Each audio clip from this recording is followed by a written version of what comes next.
Physicians and scientists have called equinus deformity the root of all foot evil. It has been shown to be associated with over 96% of all orthopedic-related foot and ankle problems.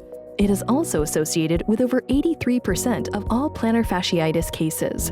But what is equinus? Equinus is a term used to describe a calf muscle that is too tight. There is a specific part of the calf, called the gastrocnemius or gastroc for short. The gastroc plays a very important role in equinus because it starts above the knee and goes all the way down the leg to attach into the Achilles tendon.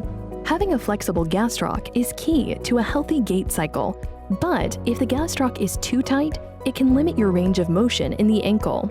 That limited range of motion can cause a lot of painful problems. In children, we see bouncy walking as one result of equinus. As we grow older and heavier, our bodies tend to break down and compensate in other ways. It is simply a matter of the next weakest point in the foot. The breaking point can be the Achilles tendon, the plantar fascia, or even the whole foot. All of these issues can lead to pain that can require surgical correction. You might ask, how does the gastroc get too tight and cause all of these problems? For runners, it is the fact that they rarely fully extend the knee in the running cycle. For those who wear high heels, the constant elevation of the heel requires less gastroc flexibility.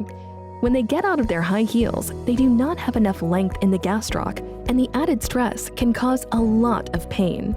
For kids, their bones grow faster than their muscles, which also means that the gastroc muscle can become too tight when they are going through growth spurts.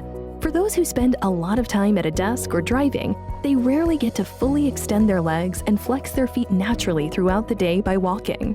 This sedentary lifestyle can cause their gastroc muscles to contract.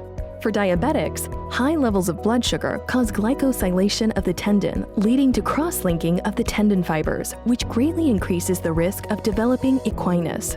Equinus in the diabetic is especially dangerous because one compensation for equinus is forefoot pressure. Diabetics are much more likely to develop forefoot pressure ulcers when they have equinus. These ulcers oftentimes lead to amputations. I am sure by now you are thinking, how can I prevent equinus? Or how can I treat my equinus without surgery? In short, the answer is to stretch the gastroc. Because the gastroc starts above the knee and goes down to the foot, the only way to stretch this muscle is by flexing the foot up with the knee in full extension. Stretching this muscle can be achieved with a proper runner stretch, but studies show that this must be done for at least 30 minutes per day per leg for it to be effective. Because the studies show that it takes so much time to stretch effectively, another common method is called a night splint. The idea is to stretch in your sleep. Great idea, except for the fact that they are irritating and the majority of people sleep on their side with their knees bent. If you remember, the leg has to be straight while stretching. This means that the night splints are a waste of time if you are trying to stretch the gastroc. The Equinus brace was invented by Dr. Patrick DeHeer when he realized why the night splints were not working.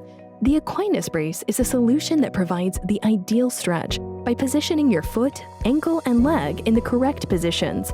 It flexes the foot in measurable increments and extends above the knee to ensure that the leg stays straight.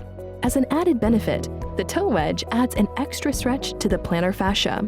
This is great for those who also have plantar fasciitis.